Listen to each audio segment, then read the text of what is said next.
Hello madam, என்னாச்சு madam?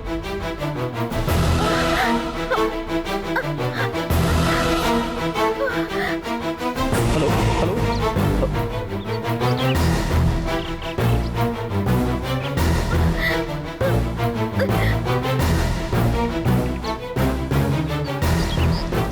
என்ன இது? பேசிட்டே இருந்தாங்க, சுவிட்ச் ஆஃப் ஆயிடுச்சு.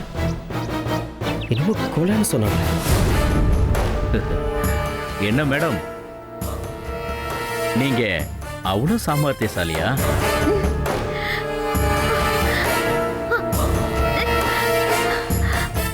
நான் போலீஸ் இல்லடி.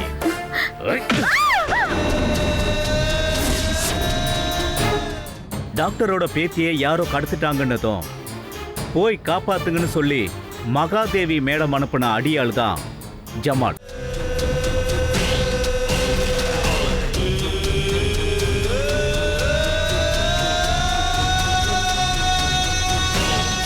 நீங்க மகாதேவி ஆளா? ஆமா டாக்டர், நான் போய் உங்க பேத்தியை கூட்டிட்டு வரேன். நீங்க மேடம் கிட்ட பேசுங்க.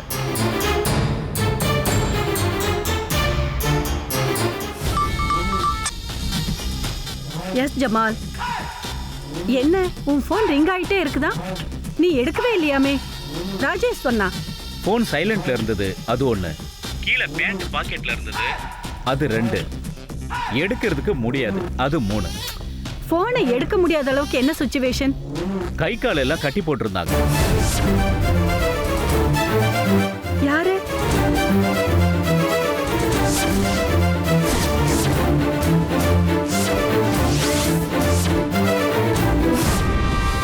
அந்த ராஜேஷ் போலீஸ் அனுப்பியிருக்கானா? ஆமா, அவன் கதையை முடிக்கணும் மேடம். அவனை முடிக்கலாம். டாக்டர் என்ன சொன்னாரு? கொடுக்குறேன், பேசுங்க. Hello madam. சொல்லுங்க doctor sir. Thanks madam. It's okay doctor sir. நான் வேற ஒரு விஷயத்துக்காக ஜமால போலீஸா அனுப்பியிருந்தேன். பார்த்தா இப்படி முடிஞ்சிருக்கு. உங்க பேத்திய ஜமால் கொண்டு வந்ததும் நீங்க இந்த காவியாவுக்கு ட்ரீட்மெண்ட் பண்ணணும். கண்டிப்பா பண்றேன். Thank you doctor. ஜமால் கிட்ட கொடுங்க. ஓகே, ஒரு நிமிஷம். மேடம், அவ இருக்காளா போயிட்டாளா?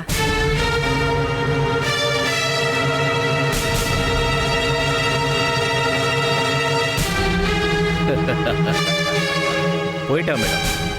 Very good. பாடியை எரிச்சிட்டு அந்த டாக்டரோட பேத்தியை மீட்டு கொடுத்துட்டு வந்துரு. Okay madam. ஓகே, பாய்.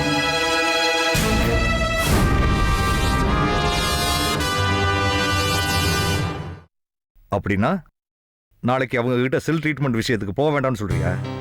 கண்டிப்பா போகணுமா? எனக்கு ஏதோ சில வியாதிகள் இருக்குன்னு அவங்க சந்தேகப்படுறாங்க. ஒரு வாட்டி செக் பண்ணலாமேன்னு நினைக்கிறேன். என்ன சொல்ற? புருஷனுக்கு வந்தா அவனோட பெட்ராவுக்கும் சில வியாதிகள் பரவுன்னு சொல்றாங்க. அதுக்கு 2 பேருக்குமே ஒரு வாட்டி செக் பண்ணிடலாமேன்னு சொல்றாங்க. அந்த அம்மாவை பார்த்தா டாக்டர் மாதிரி இருக்காங்களாங்க? இது டாக்டர் விஷயம்லாம் இல்லம்மா, செக்கப்புக்கான விஷயம். ஒரு மிஷின்ல இருந்து சில வயர்களை நம்ம கையில சொருகுவாங்க. கோவக்கா மாதிரி ஒரு ஐட்டத்தை நம்ம கையில வைப்பாங்க. அது ஆட்டோமேட்டிக்கா பிரிண்டர்ல நம்ம பாடி செல்ஸோட ரிப்போர்ட்ஸ் எல்லாம் கொடுத்துரும். என்ன சொல்றேன்? உங்களுக்கு அவங்க மேல கான்ஃபிடன்ஸ் இருக்கா? கண்டிப்பா இருக்கு. அப்படின்னா வரேன். Very good. அப்புறம் இந்தா இதையெல்லாம் நீ கொஞ்சம் பார்க்கணும். என்ன இது? ஃபைல்ஸ். அது புரியுது, என்ன ஃபைல்ஸ்னு கேக்குறேன். நீ சைன் பண்ண வேண்டிய டாக்குமெண்ட்ஸ் இருக்கிற ஃபைல்ஸ். என்ன டாக்குமெண்ட்ஸ்? ஃபர்ஸ்ட் ஃபைல்ல மொத்தம் நாம போட்ட 4 இன்சூரன்ஸ் பேப்பர்ஸ் இருக்கு. அதுல நாமினி வெரிஃபிகேஷன் பேப்பர் ஒன்று இருக்கு. அதுல ஒரு கையெழுத்த போடணும். செகண்ட் ஃபைல்ல என்ன? நாம 2 பேரும் சேர்ந்து ஜாயிண்டா கெல்லிஸ்ல வாங்கின வேக்கன்ட் லேண்ட் இருக்குல்ல, ஆமா, அதோட பவர் ஆஃப் அட்டானிய நீ ஏன் பேருக்கு ரைஸ் பண்ணி தர்ற மாதிரி ஒரு பேப்பர் இருக்கு. அதுல ஒரு கையெழுத்து போடணும். எதுக்கு இதெல்லாம்? வக்கீல் கேட்டாரு. வக்கீல் கேட்டா நீங்க ஏன் கேட்கலையா?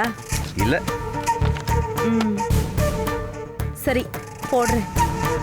இப்பவே போடணுமா, காலையில போடலாமா? நீ எப்ப வேணாலும் போடு, அது உன் இஷ்டம். இன்னைக்கு நாள் நல்லா இருக்குன்றதுக்காக நான் சொன்னேன், அவ்வளவுதான். ஒரு நிமிஷம்.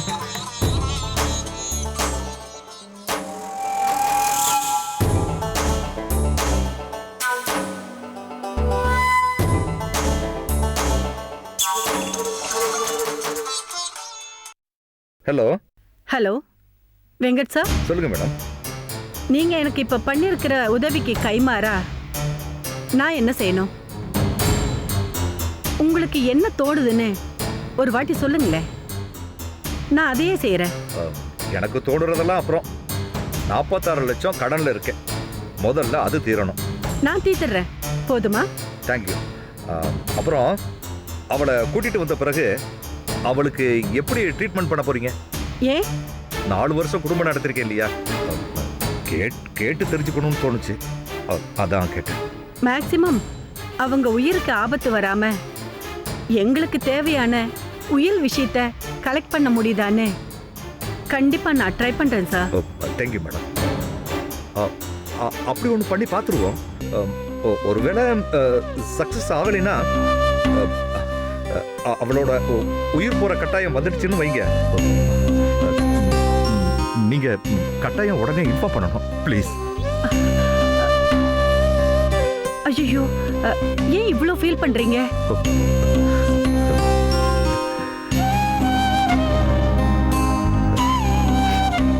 அவ சாகும்போது ஒரு வாட்டி மன்னிப்பு கேட்கணும் மேடம்.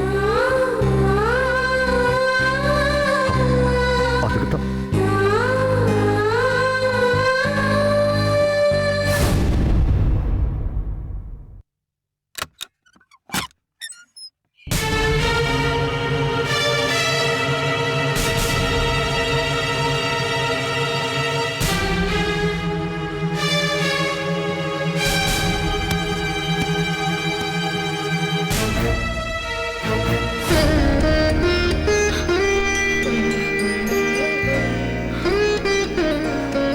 ஐயோ, என்ன சார் இது? என்ன போய் கையெடுத்து கும்பிடுறீங்க? என் பேத்தியை போய் துணிஞ்சு காப்பாத்தி கொண்டு வந்திருக்கீங்க, ரொம்ப நன்றி. It's okay. எங்க இருந்தா? அவங்க வீட்டில் தான் இருந்தா. பின்ன எப்படி? யாருக்கும் தெரியாம பின்வாசல் வழியா போனேன்.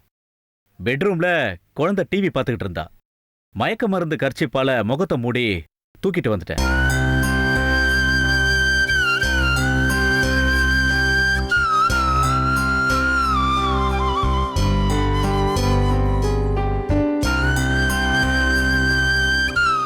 ஒன்றும் பயப்படாதீங்க டாக்டர். It's okay. நீங்க என் மேடத்துக்கு ஹெல்ப் பண்ணணும் டாக்டர். அது ஒண்ணுதான் என்னோட வேண்டுகோள். நான் வரேன் டாக்டர்.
இந்த ஏரியாவுல இருந்து நீ எங்கேயும் தப்பிக்க முடியாது. முதல்ல ஒரு கேட்ல நீ என்ட்ரி ஆனல, அந்த கேட்டை எங்க ஆளுங்க பூட்டி இருப்பாங்க. நாய்களையும் அவுத்து விட்டுருப்பாங்க. ஒவ்வொன்றும் கடிச்சதுன்னு வச்சுக்க 6 கிலோ கறி எடுத்துரும் தெரியுமா? சார் நீங்க எப்படி சார்? இந்த கதையில என்றானேன்னு பாக்குறியா? சொல்லுடா சாருக்கு. இங்க பாரு தம்பி ராஜேஷ், செல்வேந்திர பூபதி ஜெயேந்திர பூபதி ஜமீன்தார் குடும்பத்து சொத்தை மொத்தமா அடிக்கிறதுக்காக நாங்க 2 பேரும் 3 வருஷமா பிளான் பண்ணிக்கிட்டு இருக்கோம். We are friends. யாருக்கும் தெரியாம டூப்ளிகேட் டாக்குமெண்ட் ரெடி பண்ணிட்டு அந்த ப்ராப்பர்ட்டியோட பவர் ஆஃப் பட்டானியா மகாதேவி மேடமே என்ன நியமிக்கிற அளவுக்கு நான் அவங்க கிட்ட சின்சியரா வேலை பார்த்துக்கிட்டு இருக்கேன். இவனை அந்த இடத்துக்கு சின்சியரா வேலை செய்ய அனுப்புனதே நான் தான். நீ நடுவுல வேலை கேட்டு ஜமீன் பங்களா வந்தப்போ உன்னை மேடம் கிட்ட ரெக்கமெண்ட் பண்ணது யாரு? சொல்றா விளக்கு என்ன? நீங்க தான் பண்ணீங்க. நான் ஸ்ட்ராங்கா ரெக்கமெண்ட் பண்ணதுனால தான் உன்னை யாருன்னு கூட விசாரிக்காம மேடம் மேனேஜரா சேர்த்துக்கிட்டாங்க. கரெக்டா? தம்பி ராஜேஷ், மகாதேவியோட ஜமீன் பங்களாவுக்குள்ள புதுசா யாரையுமே என்ட்ராக விடாத அளவுக்கு நாங்க பக்காவா பாதுகாத்துக்கிட்டு வர்றோம். அந்த டைம்ல தான் நீ வேலை தேடி வந்த. உன்னோட பிளாஷ்பேக்க நீ இவங்கிட்டயோ மகாதேவி கிட்டயோ மறைச்சாலும் உன்னோட போட்டோ வாட்ஸ்அப்ல வந்த உடனேயே நான் விசாரிச்சிட்டேன். நீ ராகினியோட புருஷன்றதையும் கண்டுபிடிச்சிட்டேன். சரி, நீ ஏதோ ஒரு நோக்கத்துக்காக தான் டிராமா ஆடுற. அது என்னன்னு கண்டுபிடிச்சிட்டு அதுக்கப்புறமா உன்னை கவனிக்கலான்னு பார்த்தா நீ போலீஸோட கூட்டு வச்சிருக்க. நான் ஷாக் ஆயிட்டேன். அந்த அளவுக்கு பிரில்லியண்டா நீ? சார் நான் பிரில்லியண்டா இல்லையான்னு எனக்கு தெரியாது. ஆனா என் மனைவி அப்பாவி சார். அவளை கடைசியா கூப்பிட்டது மகாதேவின் மட்டும் க்ளூ கிடைச்சது. அதை வச்சுக்கிட்டு என் மனைவிய அவங்க என்ன பண்ணாங்கன்னு தெரிஞ்சுக்கதான் நான் அங்க வந்தேன் சார். நானும் எப்படியோ முயற்சி பண்ணேன். எதுவுமே கண்டுபிடிக்க முடியல. கடைசியா அந்த காவியாவை மடக்கி கொண்டு வான்னு சொன்னதும் என் மனைவியை கூட அப்படிதான் கொண்டு வர சொல்லியிருப்பாங்கன்னு புரிஞ்சுக்கிட்டேன். அதனால ஒரு பக்கம் அவங்க சொன்ன மாதிரி காவியாவை மடக்கிறதுக்கு ட்ரை பண்ணிக்கிட்டு ஏசிபி லக்ஷ்மி தேவி கிட்ட விஷயத்த சொன்னேன். அவங்களுக்கு டாக்டர் குணசீலனை பத்தி தகவல் கொடுத்தது யாரு? போன வாரத்தில் ஒரு நாள் டாக்டர் குணசீலன் காவியா விஷயத்துல தேவைன்னு மேடம் இவர்கிட்ட சொன்னதை நான் கேட்டேன். அதை சொன்னேன் சார். அவர் பேத்தியை கிட்னாப் பண்ண சொன்னது கூட உன் பிளான் தானா? இல்லை சார், அது அந்த போலீஸ் மேடமே டாக்டரை மடக்கிறதுக்காக போட்ட பிளான் தான் சார். அந்த சின்ன பொண்ணை வீட்ல இருந்து தூக்குனதே நீதானே? ஆமாம் சார். அந்த பொண்ணை கிட்னாப் பண்ணுறதுக்கு வெளியாளி யாரை வச்சாலும் பிரச்சனையாகும். அதனால நீயே அந்த வேலையை பண்ணுன்னு சொன்னாங்க சார். நான் அங்க போவேன்னு நீ எதிர்பார்க்கல. ஜமால் டாக்டர் கிட்ட போயிருக்கான், நீ போய் ஹெல்ப் பண்ணுன்னு மேடம் சொல்கிற வரைக்கும் நீங்கள் அங்கே போயிருக்கிற விஷயம் எனக்கு தெரியாது. ஃபோன் போட்டுக்கிட்டே இருந்தேன், நீங்கள் எடுக்கல. லக்ஷ்மி தேவி அங்கே போன விஷயம் கூட உனக்கு தெரியாதா? அவங்க போவாங்கன்னு எனக்கு தெரியும், ஆனால் நேத்திக்கு அவங்க போவாங்கன்னு எனக்கு தெரியாது சார். ஜமால், நீ அங்க போனதும் அந்த லேடி போலீஸ் ஆபீசர் அங்க வந்ததும் கோஇன்சிடென்ஸ் தானா? இருக்கலாம். ஏன்னா மேடம் என்ன அங்க திடீர்னு போக சொன்னாங்க. டாக்டர் வீட்டுக்கு அந்த போலீஸ்காரியை நீ தான் அனுப்புனியா? சத்தியமா இல்லை சார். மேடம் இவர் அனுப்புனது எனக்கு தெரியவே தெரியாது. ஜமால், மகாதேவி நேத்து உங்ககிட்ட என்ன சொன்னாங்க? டாக்டர் பேத்தியை யாரோ கிட்னாப் பண்ணிட்டாங்களா? நான் போலீஸ் ஆபீசர் கிட்ட பர்மிஷன் வாங்கிட்டேன். நீ போலீஸ் ஆபீசர் மாதிரி போய் என்ன ஏதுன்னு விசாரிச்சு அவர் பேத்தியை காப்பாத்தி கொடுக்கணும். அப்போதான் அந்த டாக்டருக்கு நம்ம மேல ஒரு நல்ல ஒப்பீனியன் வரும்னு சொன்னாங்க. போய் பார்த்தா இந்த லேடி வந்தா. முதல்ல சாதாரணமா யாரோ பேஷண்ட்னு நினைச்சேன். அவ ஜமீன்தார் ஃபேமிலியோட டீட்டெயில்ஸ் எல்லாம் சொன்னா. நான் ஷாக் ஆயிட்டேன். அப்புறம் தான் தெரிஞ்சது அவ இவ அனுப்பின ஆளுன்னு. டேய், காவியாவை ட்ராப் பண்ற ஐடியாவை மகாதேவிக்கு கொடுத்தது யார் தெரியுமா? தெரியாது சார். நான் தான் ஜமால் மூலமா கொடுத்தேன். என்ன சார் சொல்றீங்க? அன்னைக்கு அந்த மேடமை முதல் முறையை பார்க்குற மாதிரியே பார்த்தீங்களே. அவங்களுடைய மொத்த டீட்டெயில்ஸும் எனக்கு தெரியும். ஆனா எனக்கு அவங்க மொத்தமும் தெரியும்னு அவங்களுக்கு தெரியாது. உன்னையும் அவருக்கு தெரியும். எதுக்கு உன்னை மடக்கினார் தெரியுமா? தெரியாது சார். ஆக்சுவலி பிளான் படி காவியாவுக்கும் அவ புருஷனுக்கும் நீ டிஸ்பியூட் கொண்டு வரணும். அவ்வளவுதானே நான் உனக்கு சொன்னது. ஆமாம் சார். நான் கரெக்டாக தானே சார் பண்ணேன். கரெக்டா தான் பண்ண. ஆனா காவியாவை தனியா சந்திக்கிறதுக்காக போன்ல எலக்ட்ரீசியன் மாதிரி நீ எதுக்கு பேசுன? அது அது வந்து ஒழுங்கா சொன்னா சரி, இல்லைன்னா இந்த வாட்டி விரல் இருக்கா உடைச்சிடும். காவியாவுக்கு என் மனைவி விஷயத்த சொல்லி உஷார்படுத்தலான்னு தான் பார்த்தேன் சார். அன்னைக்கு ஏன் இவனை மடக்கனேன்னு புரியுதா? புரியுது. ஓ மனைவிக்கு என்னாச்சுன்னு தெரிஞ்சுக்கத்தான் இதையெல்லாம் பண்ணீங்க. ஆமாம் சார். இது வரைக்கும் ஏதாவது தெரிஞ்சுதா? இல்லை சார். அந்த லேடி போலீஸ் ஆபீசர் கூட எதுவுமே சொல்லலையா? உங்கள் மனைவியை மகாதேவி கிட்னாப் பண்ணலன்னு சொன்னாங்க. அப்புறம் ஏதோ சொல்கிறதுக்குள்ள லைன் கட் ஆயிடுச்சு. வேற எதுவும் உனக்கு கேட்கலையா? இல்லை சார். இது எல்லாத்தையும் தெரிஞ்சுக்கிறதுனால உனக்கு என்னப்பா லாபம்? ஓ மனைவி செத்துட்டா, உனக்கு ஹெல்ப் பண்றதா இருந்த அந்த போலீஸ்காரியும் செத்துட்டா.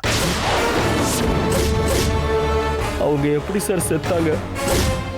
டேய், நான் தான்டா கொன்னேன். அதெல்லாம் உனக்கு எதுக்குடா இப்போ?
என்ன யோசிக்கிற?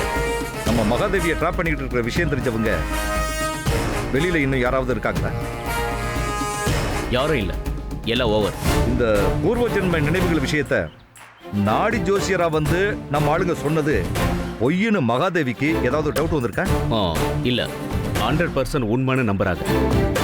இல்லனா ராகிணியை வச்சு டெஸ்ட் எல்லாம் பண்ணுவாங்களா? அவங்க பரம்பரை ஜோசியர் குரூப்னு நாம போட்டு கொடுத்த பிளான் தான் அதுக்கு காரணம், தெரியும்ல? தெரியும். ஆனா புரியாதது ஒன்னே ஒன்றுதான். என்னது? எதுக்கு 2வது கேண்டிடேட்டா காவியாவை செலக்ட் பண்ணி கொடுத்த? மகாதேவியோட தங்கச்சி பரிமளா தேவியோட 2வது ஜென்மம் தான் காவியான்னு மகாதேவி நம்பணும். அப்படி நம்பிட்டா என்ன நடக்கும்? என்ன நடக்கும்?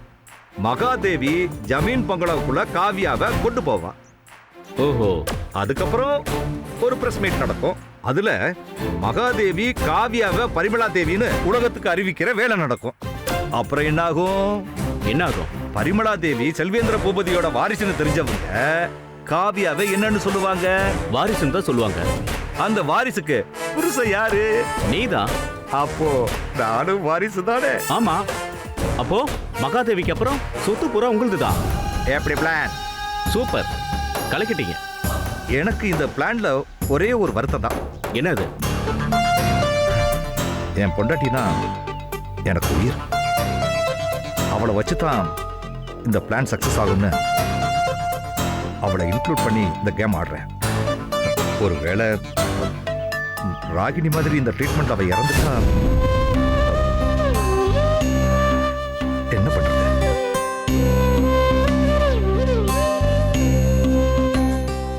அதை நினைச்சதிலிருந்து அழுகையா வருது. அதையெல்லாம் நான் அடக்கிக்கிட்டு இருக்கேன். அதை பத்தி டாக்டர் கிட்ட ஒரு தடவை பேசிக்கலாம்.